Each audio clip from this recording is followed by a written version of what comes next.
For those of you who have the time, you may wish to stay. As I've said, for those online, kung may oras po kayo, let's spend some time.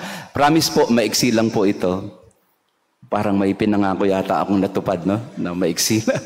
But we will try. What I have done, or what we can do for this morning, is to continue our reflection on Easter, on the meaning of the resurrection. Yan. Okay lang po kayo? So good morning again to all of you who are with us, and those online, maraming salamat po sa inyong pananatili sa ating pag-uusap at pagtuklas sa salita ng Diyos. This is SMG, Scripture Message from God. We try to look at the text in the Scriptures, and then let's look at the message of God to us today with the Scriptures that we have tried to discuss. So today, we will focus on the resurrection narratives. Last time, we focused on 1 Corinthians 15. Ito po yung sinasabi ni San Pablo na resurrection of Christ, the resurrection of the dead, and the resurrection of the body. Ang assignment ko po sa inyo last time, basahin po ang 1 Corinthians 15, the whole chapter. Pero I'm sure wala namang sumunod, kaya I'll make a summary of it. A bit of a summary of 1 Corinthians 15. As I've said again last time, ito yung isang pagpapaliwanag tungkol sa muling pagkabuhay na systematic na, organisado na, at ito'y bahagi na ng pinapahayag na pananampalataya ng mga unang Kristiyano, lalo na ni San Pablo. What do we find in 1 Corinthians 15? Basically that according to the testimony of the apostles of Peter and James and the others, Jesus has been raised from the dead. Let me go back to 1 Corinthians 15 before I proceed to the resurrection narratives. Now I would remind you, brethren, in what terms I preach to you the gospel which you received, in which you stand, by which you are saved, if you hold it fast, unless you believe in vain. Verse 3, for I delivered to you as of first importance what I also received. So St. Paul is saying, what I give to you is something I receive also. That's precisely what I'm trying to do now. What I receive, I give to you, hoping that what you receive will also be given to others as well. And what did St. Paul receive? That Christ died for our sins in accordance with the Scriptures. Verse 4, that he was buried, that he was raised on the third day in accordance with the Scriptures, and that he appeared to Cephas, Peter, then to the 12. Ang tanong nga natin last time, bakit 12? Bahala na kayo humanap ng sagot. Kasi patay na si Judas, bakit 12 ulit? Then he appeared to more than 500 brethren at one time, most of whom are still alive, though some have fallen asleep. Then he appeared to James. Who is James? The so-called brother of the Lord. He was the head of the Jerusalem church at that time. No, that eventually replaced Peter in the leadership in Jerusalem. Then to all the apostles, last of all, as to me, one who is untimely born, he appeared to me. For I am the least of the apostles, unfit to be called an apostle, because I persecuted the church of God. But by the grace of God, I am what I am. By the grace of God, I am what I am. So then it was, whether then it was I or they, so we preach, and so you believe. Ang tawag po dito sa ganitong paraan ay ang confessional tradition of the resurrection. Confessional tradition of the resurrection, meaning this has been put in a formula. Parang creed. The creed is a confession. It is a formula that summarizes our faith in what happened to Jesus. That he was crucified, but he was buried, that he rose on the third day. So St. Paul in 1 Corinthians 15 is making that claim, I hand to you what I have received. So ang marami po sa ating pananampalataya, in fact, all of our faith is something handed over. Yun pong ibig sabihin ng tradisyo or tradition. Trado, tradere in Latin means to hand over. Ang pananampalataya po ay hindi direct na nakita mo si Jesus, nakilala mo si Jesus. Hindi. Ito isang bagay na pinahayag sa iyo at pinaniwalaan mo. Isang bagay na pinasa sa iyo at tinanggap mo. Faith is something that is handed over to us. Sa kasaysayan sa Pilipinas, paano dumating ang pananampalataya sa atin? Sa pamamagitan ng mga Kastilang misyonero. Dinala sa atin ang pananampalataya 500 years ago. At maganda nga, panoorin nyo yung pelikula sa Netflix ngayon, yung Gumbursa. No? Kasi makikita mo rin doon yung paglago ng pananampalatayang Pilipino. Kasi yung mga Kastilang nagdala, kinuwento na tuloy ng Gumbursa, no? Pero panoorin nyo po kasi makikita nyo doon na ang pananampalatayang Pilipino, ang Kristiyanong Pilipino ay dumaan din sa matinding mga pagsubok, kahit na yung mga pari.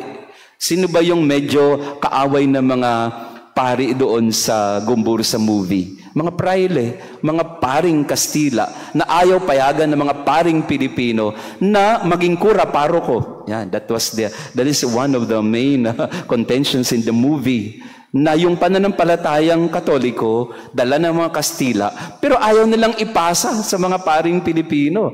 Kaya nag-aklas ang mga paring Pilipino kasi sabi nila, bakit? Hindi rin ba kami anak ng Diyos? Bakit? Hindi ba namin kaya na ipahayag din ang salita ng Diyos sa lahat?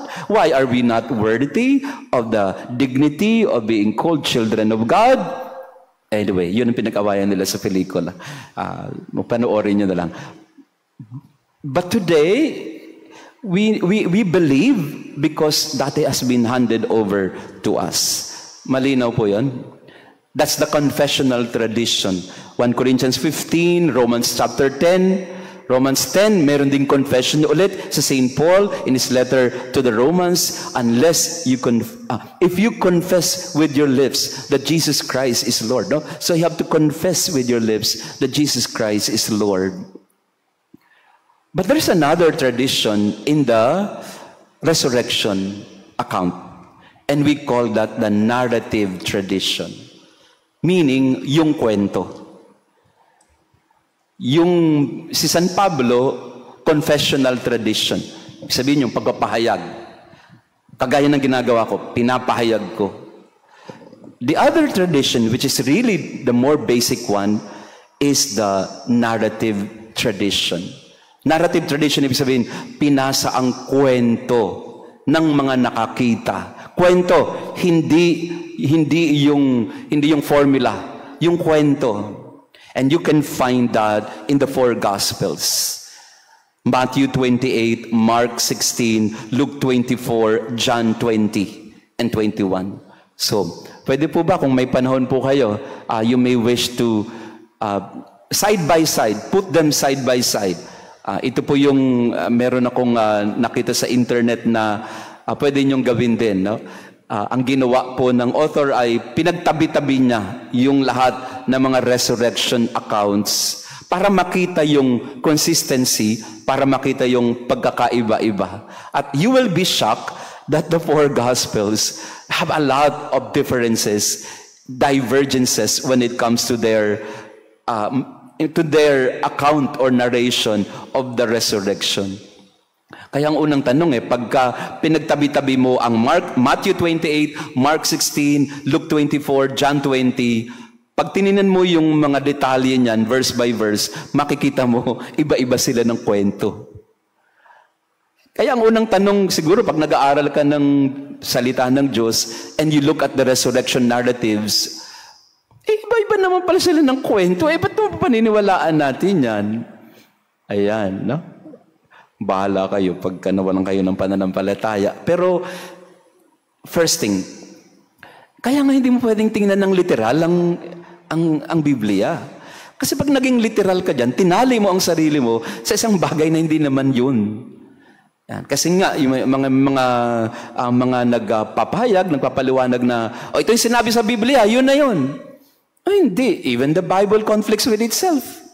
Kasi nga, hindi yan yung parang constitution na sinulat para sa, para sa isang bansa.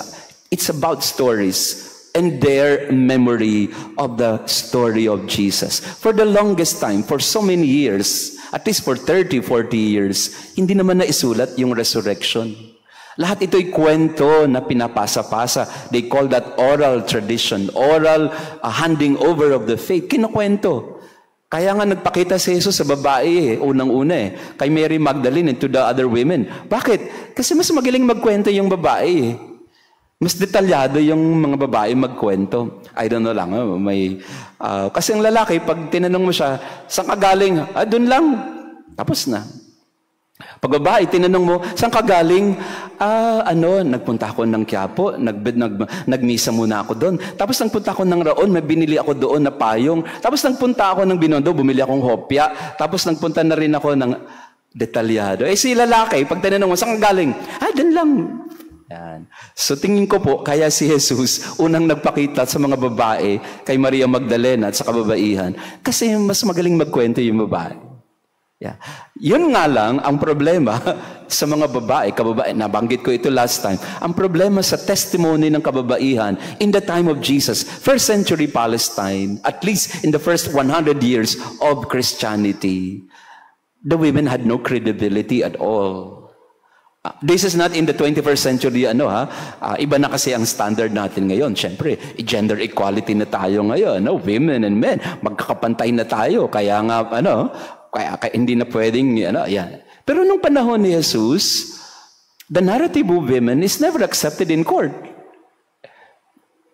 Kahit na anong kwento pa ng babae, hindi tinatanggap sa anumang korte. Kahit saan man yan, in the religious court or in the civil court, the women are not given they are not believed and they are not credible. Hindi ko kasalanan yun. Konteksto ng kultura noon. Kaya, kung matitinan natin yung the resurrection narratives, nakaangkla sa witness of the women. Hindi sa mga kalalakihan. So yun, pag malaki niyo yan, mga kababaihan, kung di dahil sa mga kababaihan, walang naipasang pananampalataya sa atin. Because if you look at the account, all throughout in the 4 Gospels, the name of Mary Magdalene appears. And that's what we can look at unang-una sa mga kababaihan nagpakita. Pero magkakaiba. Si John chapter 20, nagpakita si Jesus kay Maria Magdalena lang, mag-isa. But if you go to Matthew 28, Mary Magdalene and the other Mary, what's with her? Sabi nga natin, si other Mary, ito yung pwedeng asawa ni Cleopas. Na yun naman ang sabi din ni St. John, at the foot of the cross, there was Mary, and the mother of Jesus, and Mary Magdalene, and of course, the Mary, the wife of Cleopas. Kay Mark, if you go to Mark chapter 16, si Maria Magdalena, Mary, the mother of James and Salome, which is the other Mary, and some other women. So may iba pang kababaihan.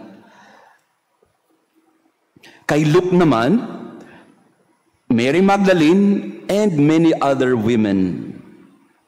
Ano ba talagang totoo dyan? Si Maria Magdalena lang ba mag-isa? O si Maria Magdalena at sa other Mary, dalawa sila? Or maraming kababaihan? Ikaw, anong tingin mo?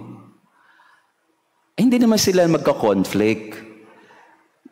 Bakit may variance? Bakit may pagkakaiba yung kanilang account, yung paglalahad ng kwento?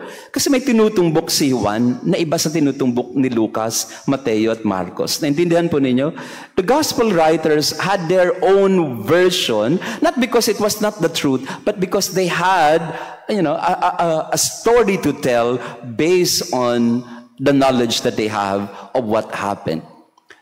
At ang sabi ng mga dalubhasa, hindi naman magko-conflict yun po kasi iba lang yung emphasis. Pero even Mary Magdalene in the Gospel of John, later on, gagamitin ni Mary Magdalene ang pronoun na we. Hindi lang siya. So pwedeng sa kwento ni John, mag-isa siya, pero later, mismo sa bibig ni Maria Magdalena, sasabihin niya, we have seen the Lord. Yan. So, malinaw po yun. Unang punto, kababaihan ang binigyan ng mabuting balita. And I tend to believe na hindi lang si Maria Magdalena. Kasi syempre may mga kasama, at isa pa yun. Humanly speaking, ang mga babae hindi umaalis na mag-isa. Laging may karay-karay yan. Either karay-karay niya yung handbag niya o yung kanyang Basta, hindi siya magta-travel mag-isa. Nakakita na ba kayo ng babae nagta-travel mag-isa? Ngayon siguro, yes. Pero in the olden times, in the ancient times, hindi pwedeng mag-travel ang babae na mag-isa lang siya. Kasi maraming danger sa mga lugar. So, si Maria Magdalena, palagay ko kasama niya yung mga kababaihan. That's the first detail. It's about the women. Women played a role in the resurrection narratives. But they disappeared in the confessional narrative of St. Paul. 1 Corinthians 15, yun binanggit ko po, sabi ni San Pablo? Ito rin si San Pablo, medyo unfair din eh. Sabi niya, on the third day, in accordance with the scriptures, Jesus was raised. He appeared to Cephas, then to the 12, then to the 500, then to me. Wala na si Mary Magdalene. Napaka-unfair mo, Paul, Pero kasi nga, because St. Paul was writing to these churches that did not recognize the validity of the witness of women. So kailangan mag-reframe si St. Paul ng kanyang narrative na katanggap-tanggap sa mga tao na kanyang sinusulatan. To the Romans, to the Corinthians, etc. So hindi naman dahil sa si St. Paul ay against women or anti-women. No. It's really more on because he was trying to proclaim the resurrection to the people who did not believe in women. And so we had to make a claim based on the witness of the men, primarily Peter at that time. Maliwanag po? Yan. So you go to the four Gospels, women. Pangalawa, ano po yung makikita natin? Place. Iba-iba sila ng lugar. For Matthew, Jesus appeared in Galilee. In Luke, Jesus appeared only in Jerusalem. For John, Jesus appeared in Jerusalem and Galilee. For Mark, he was only in Galilee, or rather in Jerusalem. So may mga pagkakaiba sa lugar. Where did he appear?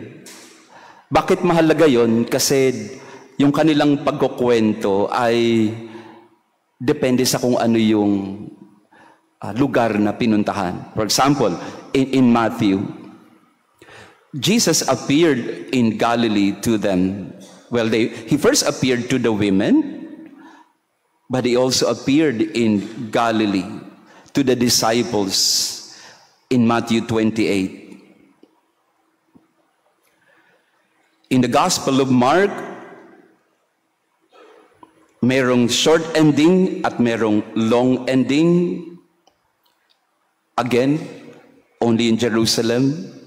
In the Gospel of St. Luke, only in Jerusalem. May Emmaus, but mostly in Jerusalem. Si John lang ang merong Jerusalem, and then meron pa siyang Galilee, by the Sea of Tiberias, by the lake. So ano po ang dahilan bakit may ganong pagkakaiba? Again, kasi for example, si John, mas elaborate yung kwento niya. Kay Mark, napakaiksi lang. Kay Luke, mas tininan niya yung pagpapakita ni Jesus, lalo na sa dalawang alagad na nagpunta sa Emmaus, on the way to Emmaus. And for Matthew, mas concern ni Matthew yung more on the Great Commissioning already. Not so much on the resurrection event, but on the commissioning that Jesus would give to the disciples. So that's the second thing. Jerusalem and Galilee. magkaiba ng lugar, at yung iba, hindi pinakita yung Galilee version, yung iba naman ay pinakita yung dalawa. Pangatlo, makikita mo rin yung pagkakaiba nila sa pamamagitan ng bato. You will find that the stone in Mark 16 and Luke 24 and John 20, yung bato nakaano na, rolled away na. But in Matthew 28, the earthquake moved the stone. So sa kay Matthew, yung bato nandun pa sa kuweba. Pero kay Luke and John and Mark, naitabi na. So ano mangyayari nito? Magkaiba sila ng, again, for the biblical scholars, hindi naman. May pinapahayag lang yung mga gospel writers na iba sa pagpapaliwanag o paglalahad ng kwento ni Mateo, for example. Matthew was trying to relate something different from the other gospel writers. That's why the stone was not yet moved when the women appeared and went to the tomb. The angel, ano yung makikita natin sa angel? Kay Matthew at kay Mark, isang angel. Kay Luke at kay John, 2 angels. O paano yun? isang angel kay kay Matthew at Mark, pero 2 angels kay Luke at John. Again, may variance or may variation, may pagkakaiba, pero not conflicting. Kasi pwede nga hindi lang nila nakita yung isa, pero actually dalawa. Ayan. So, at iba lang yung paglalahad ng kwento ng mga gospel writers. So, bakit ko ba binabanggit po itong mga pagkakaiba na ito sa detalye? Kasi nga, ang naaalala nila for so long ay yung muling pagkabuhay. Pero yung mga detalye nito, nagkakaiba-iba na sila sa pag-aalala ng mga komunidad tungkol sa pag-alala nila sa mga nangyari. So does that mean that it should not be believed? Na ibig sabihin, hindi ka panipaniwala kasi magkakaiba ng kwento? Hindi. Mas lalo mga papaniwalaan kasi masasabi mo na maraming nakakita. Pero iba lang ang paraan nila ng pag-unawa. Di ba sa isang event, laging ganyan? Isang concert ang pinuntahan nyo, parehong nangyari, isa lang, pero iba-iba kayo ng anggulong nakita. Alam ba, nanood kayo ng concert, nasa likod kayo. Edi ang nakita nyo lang, yung puwet lang nung nagko-concert. Yun ang ilalahad mo ngayon. Kasi yun ang nakita mo eh. Ang ganda pala ng buhok ni ganito. Ang haba pala ng buhok. Kasi yun lang ang nakita mo yun sa likod eh. Kasi free ticket ka lang eh. So nilagay ka nila doon sa likod ng stage. No? Pero kung nandun ka sa front, ibang-iba din. Ang ganda ng mukha ng singer, etc. Pero alam nyo na isa lang ang kinanta. Para pareho ng kinanta, pero iba-iba lang yung anggulong nakita nyo. Nung nandun ka sa gilid, ang tangos pala ng ilong ng singer na to. O kaya ang kinis pala ng kanyang kutis kasi nakita mo yung sa kanyang anggulo. So again, that's how the gospel writers narrated their own versions of the story. Coming from their communities, coming from their recollection of what happened, they had the same story. And what was the same thing? 2 things that was the same all throughout. 1, empty tomb. Walang nakalagay sa libingan. Yun yung consistent all throughout. Nagkakaiba sa detalye pero empty tomb. At hindi rin ninakaw, as I mentioned sometime na hindi pwedeng nakawin kasi may mga nakabantay sa labas. At saka sa isang detalye, tinupi pa nga ni Jesus yung kanyang damit, no? Yung pinulupot sa kanya, yung inilagay sa kanyang ulo, nilagay sa kanyang katawan. Hindi pwedeng nakawin. At sinabi din nga na binayaran yung mga gwardiya para sabihin na ninakaw. So, that's the first consistent account in the narrative that there was an empty tomb. Why is that an evidence, although not acceptable in any court? It was an evidence that Jesus rose from the dead because if the opposite happened, then Jesus did not rise from the dead. You look at the opposite. Ano yung opposite nun? Nang pumunta si Maria Magdalena, nang pumunta si Peter and John, andun pa yung katawan. Kung nandun yung katawan, hindi bumangon. The fact that it is empty, that means he has been raised. If Jesus was still lying there in the tomb, he did not rise from the dead, he did not conquer death. Message sa atin, minsan gusto mong makita para maniwala. Pero minsan may pagkakataon sa buhay na mas okay nga na hindi mo nakita para mas tumibay ang iyong pananampalataya. Sa buhay natin, minsan gusto nating makita ang Diyos kumikilos. Pero minsan pag hindi mo nararamdaman o nakikita ang kanyang kilos at galaw sa buhay mo, mas doon ka nga dapat magtiwala. Kasi ibig sabihin noon, siya ang kumikilos, hindi na ang mata mo, hindi na ang tainga mo, hindi na ang pag-unawa mo. Again, we go back to the classic footprints in the sun. Sa footprints in the sun, sa panahon na maayos, isang set ang nakikita mo. Pero nung medyo humirap na, o rather, nung maayos ang lahat, 2 sets of footprints. Ano kaya, naalala niyo ba yung footprints in the sun? I'm using this as an analogy of the empty tomb. Na footprints in the sun, pag maayos ang buhay, 2 sets of footprints. Tapos pagka mahirap ang buhay, isang set na lang. Anong ibig sabihin ng footprints in the sun? Pagka maayos ang lahat, magkalakbay kayo ni Jesus. Pag hindi maayos ang nangyayari, kinakarga ka na ni Jesus. Those are not your footprints. Those are God's carrying you. Ganon ang empty tomb. Ang empty tomb ay wala siya dyan kasi bumangon na siya at sinasabi niya sa atin na huwag ka nang malungkot, huwag ka nang mag-alala, huwag ka nang matakot. At ganon din naman sa buhay natin na pagka may mga pagkakataong hindi mo nararamdaman ang Diyos o hindi mo siya nakikita sa buhay mo, pasalamat ka. Kasi sa pagkakataon na yan, Diyos na ang nagdadala sa iyo. Hindi na yung kakayanan mo, hindi na yung kapangyarihan mo, hindi na yung talino mo, hindi na yung mga nasa iyo. Sa mga pagkakataon na wala, in the experiences of nothingness, of helplessness, be assured that God is working in spite of you, in spite of your inadequacies. Amen? Maliwanag po yun. Ang empty tomb, ebidensya, kasi sinasabi niya sa atin, buhay na siya. Pagka sa buhay natin, parang hirap na hirap tayo at wala ang Diyos, isa lang ang ibig sabihin niyan. Lagpas na siya sa nakikita ng mata mo. He is there, but He is there beyond your sight, beyond your emotion, beyond your feelings. He is there in faith. The second consistent in the narrative, not just the empty tomb, the second consistency, of course, is always the appearances. The appearances to people that they don't recognize Jesus. Yun ang most consistent. Empty tomb, tsaka appearances without being recognized right away. Ba't ganun? Kung titignan po ninyo Matthew 28, Mark 16, Luke 24, John 20, it's always Jesus appearing, but they never recognize.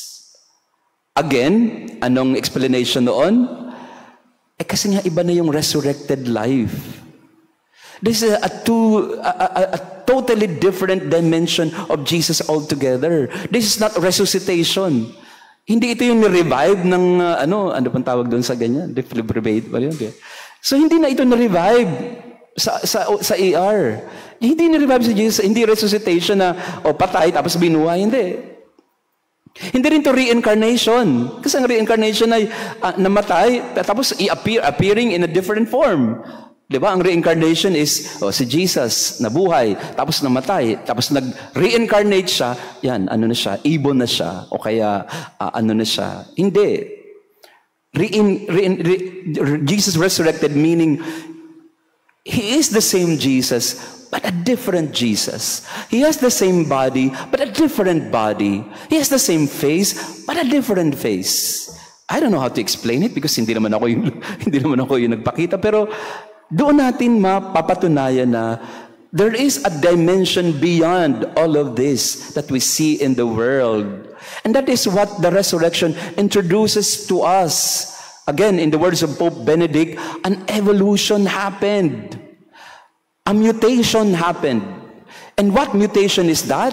From an ordinary human like us to revealing to us His divinity, who He is. Kaya yung gospel today about, hindi nila, di ba? Kasama nila buong araw. Tapos di mo makita ngayon naglalakad sa tubig? Bakit? Kulang lang ba sa lighting? Kaya hindi mo maaninag? Hindi eh.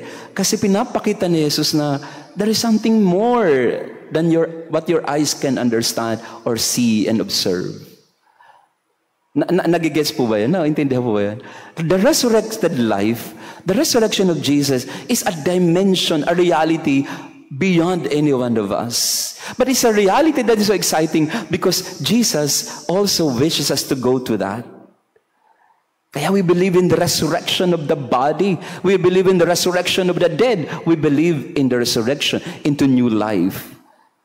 Kaya po sa mga namatayan, mahirap po talaga.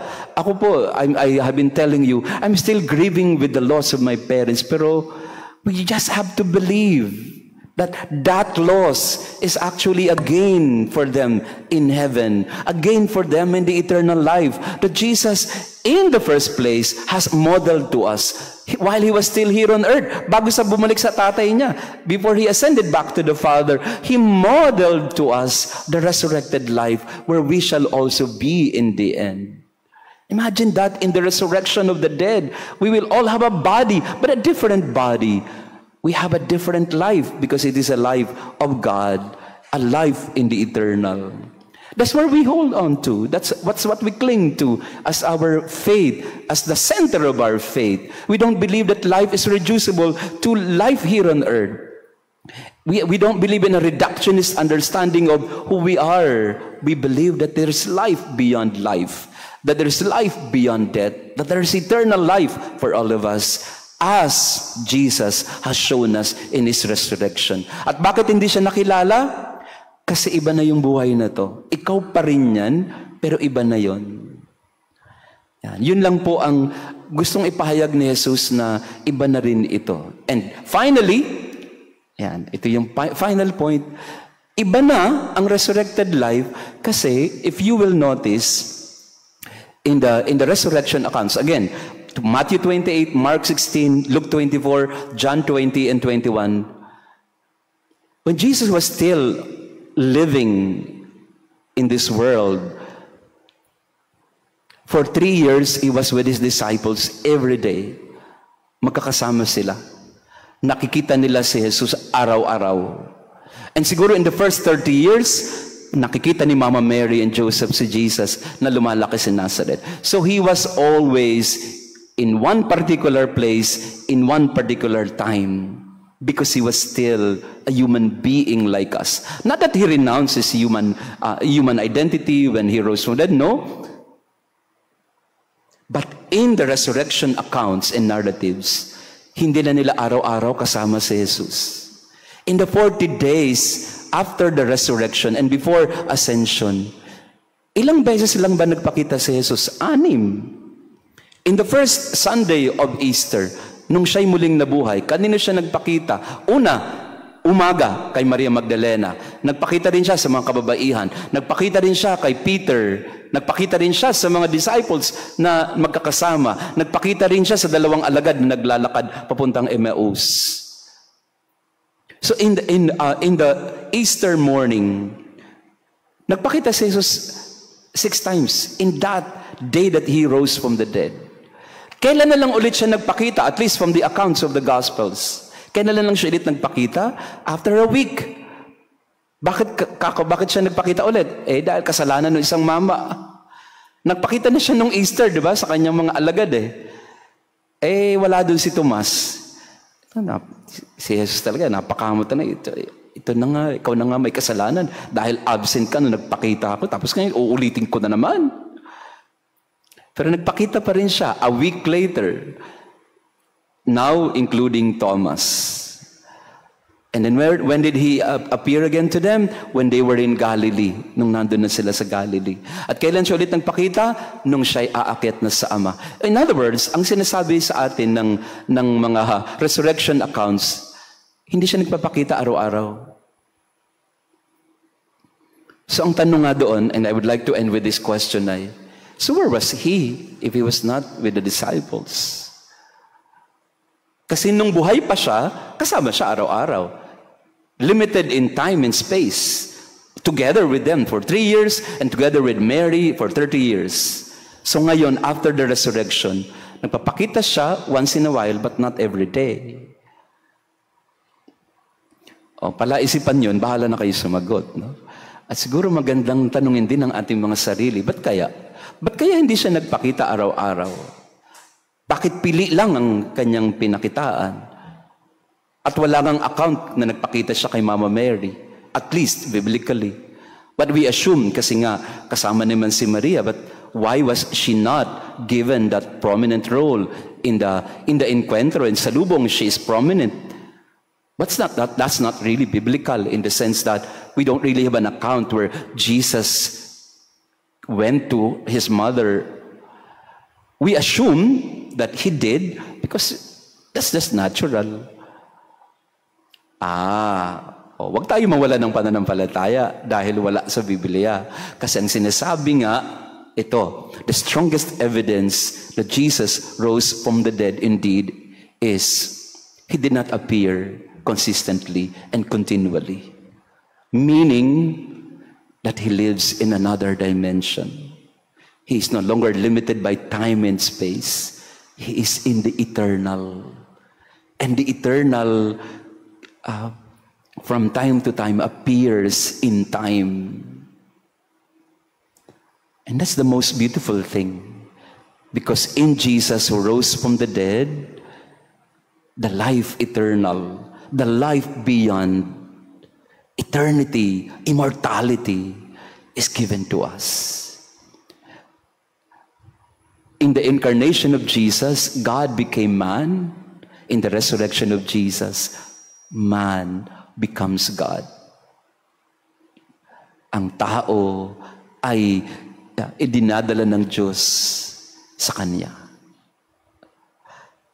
And I think that's exciting for all of us who believe in the resurrection of Jesus. And later on, for us, in the resurrection of the body and of the dead. Amen? Naintindihan na po ba? Kung hindi pa, babalikan natin ulit next week. Kasi nga po, again, ulit-ulit po ako nito, pero the new life of the resurrection is hard to digest. What do you mean, Father, by the new dimension? What do you mean by the new body? What do you mean by... I have to be honest with you also. Malay ko, hindi naman ako yung muling nabuhay Ako din, I grapple with it. What does it mean? Na bagong buhay. And we can only take it in faith and tell Jesus, Jesus, muli kang nabuhay. Naniniwala ako sa iyo. Sa sinabi mo, pinahayag mo at pinangako mo. Naniniwala ako sa buhay na walang hanggan na binibigay mo sa amin. That's all what we can do. Cling to the promise of Jesus to us that there is eternal life. How we wish merong nakapunta na ng langit at bumalik at sabihin sa atin, uy, ang ganda ng langit. Gusto niyo bang subukan kayo muna? Wala We can only cling to the claim, to the promise of Jesus. And we can only lean on the accounts of those who have seen Him before He ascended to the Father. We cling to the Word of God as true, and we cling to the tradition of Peter and the disciples, of Mary Magdalene, of those who have seen Him rise from the dead. We cling to their words. Yun po yung pinasa nila sa atin. At yun ang pinanghahawakan natin. And how we wish all of us would see the risen body of Jesus. And we do in the Eucharist. The Eucharist is the risen body of Jesus. It is Jesus but we don't recognize Jesus. There is a hiddenness to it, but there is also a reality to it. So, hidden in the bread, but Jesus in the bread. That's the resurrection. Nakikita mo, pero hindi mo nakikita. Nahawakan mo, pero hindi mo naiintindihan. But we believe that He rose from the dead and that He lives among us. Praise be Jesus Christ. Now, maraming salamat sa inyong pakikinig. Hindi ko alam kung it made sense, pero kahit ako rin po nahirapan din ako intindihan, pero sabay-sabay nating tuklasin. Jesus, you rose from the dead. Help us understand the new life that you have promised to all of us. Amen.